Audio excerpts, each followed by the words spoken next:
Good morning, narito po ang ating update sa Bagyong Ada. Si Bagyong Ada ay humina palalo at naging tropical depression sa mga oras nito ay nasa layong 385 kilometers east ng Kasiguran, Aurora.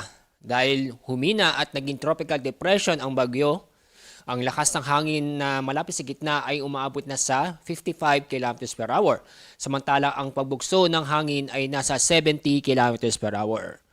At yung makikita sa ating latest image, yung kaulapan na dala ng bagyo ay unti-unti nababawasan kumpara nung kagabi. At itong kaulapan na ito ay hindi na po umaabot sa kalupaan.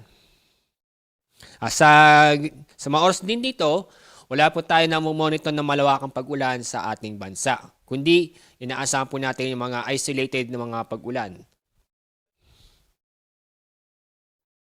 At sa ating forecast track ng Bagyong Ada, ganun pa rin po. Unting-unting lalayo sa kalupaan ang bagyo at habang nasa loob ng Philippine Area of Responsibility ang bagyo ay hihina pa ito at magiging low pressure area pagdating ng Miyerkules, January 21. So hindi natin inaasahan na lalabas pa ito ng bansa ng PAR ang Bagyong Ada. Kundi sa loob ng PAR, magiging low pressure area ang Bagyong Ada.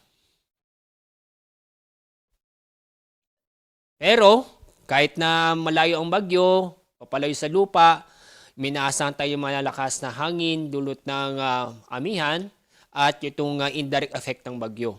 Ngayong araw, may inaasahan tayong malalakas na hangin, mostly sa Luzon. Ito ay sa Batanes, Cagayan, Isabela, Quirino, Ilocos Norte, Abra, Aurora, Iloilo Islands, Cam Norte, Camsu, Catanduanes, at Northern Samar. Bukas, araw ng Martes, January 20, minaasahan pa rin tayong malakas na hangin sa Batanes, Cagayan, Isabela, Ilocos Norte, Abra, Aurora, Quezon, Marinduque, Romblon, Cam Norte, Cam Sur, Catanduanes, Albay, Sorsogon, Northern Samar at Surigao del Sur. Sa araw ng Miyerkules, January 21, patuloy din mga karanas ng malakas na hangin sa Cagayan Valley, Ilocos Region, Abra, Aurora, Bulacan, Calabarzon, Mimaropa, Bicol Region, Northern Samar, ganoon din sa Eastern Samar, Negros Occidental, Negros Oriental, Cebu, Antique, Aklan, Iloilo, Guimaras, Dinagat Island, Surigao del Sur, Agusan del Norte at Davao Oriental. So mostly po sa araw nito ay Luzon, Visayas at meron din sa silangang bahagi ng Mindanao. Dahil itong amihan sa kasalukuyan ay naapektuhan itong Northern Luzon.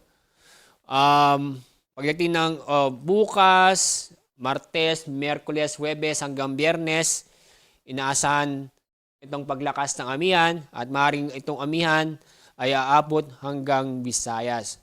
So kaya po minaasahan pa rin tayo malalakas na hangin ngayon hanggang Miyerkules, although itong bagyo ay inaasang hihina dahil sa paglakas ng amihan.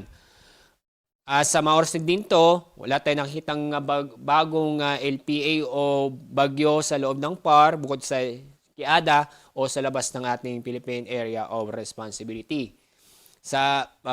Within the next 2 to 3 days, wala tayong inaasahang mabubuong LPA o bagyo sa loob ng Philippine Area of Responsibility.